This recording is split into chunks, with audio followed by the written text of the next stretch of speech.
ત્રિફળાની આદત પડે કે નહીં અને ત્રિફળા પાવડર રોજ લઈ શકાય કે નહીં, આવું મને મારા ઘણા બધા વિડીયોઝમાં કમેન્ટ અને ડીએમમાં લોકોએ પૂછેલું. તો ચલો આજે આનો સચોટ અને સાયન્ટિફિક જવાબ આપવાની ટ્રાય કરું. તો સૌથી પહેલા તો એ સમજી લો કે ત્રિફળા એ 3 ફળ આમળા, હરડે અને બહેડેનું બનેલું હોય છે. હવે આ ત્રણેય વસ્તુઓમાં fibres, tannin, polyphenols, gallic acid, ellagic acid વગેરે જેવા એન્ટીઓક્સિડન્ટ્સ રહેલા હોય છે, જે તમારા પેટને ઘણીવાર સાફ થવામાં મદદ કરે છે.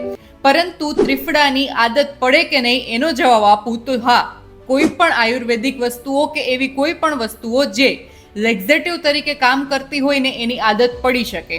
અને હવે બીજી વાત, ત્રિફળાને રોજ લઈ શકાય કે નહીં. ત્રિફળાને આમ તો આયુર્વેદમાં રસાયણ કહેવામાં આવ્યું છે, પરંતુ એ દરેક વ્યક્તિની પ્રકૃતિ પ્રમાણે અને સિઝન પ્રમાણે અલગ અલગ વસ્તુઓ સાથે લો ત્યારે એ રસાયણનું કામ કરે છે. દરેક વ્યક્તિને ત્રિફળાની જરૂર પણ નથી હોતી.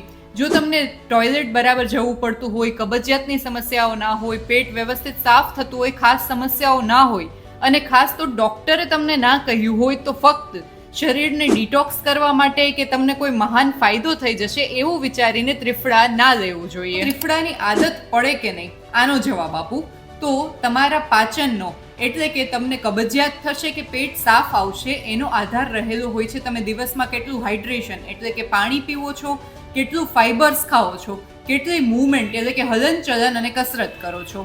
હવે જ્યારે તમે આ બધી વસ્તુઓ ઓછી કરતા હોવ અથવા તો તમને કબજિયાતનું પ્રમાણ રહેતું હોય અને તમે ઉપરથી કોઈ પણ વસ્તુઓ જે ભલે આયુર્વેદિક જ હોય લેક્ઝેટિવ તરીકે લો, ત્યારે એ બહુ લાંબા સમય સુધી કન્ટિન્યુ કરવાથી ધીરે ધીરે ધીરે તમારા આંતરડાઓ કુદરતી રીતે જે પ્રોસેસ કરવાની હોય, કુદરતી હલનચલન કરવાની હોય એ ભૂલી જાય. અને આના કારણે એવું બને કે પછી તમે એ દવાઓ લો તો જ તમને પેટ સાફ આવે.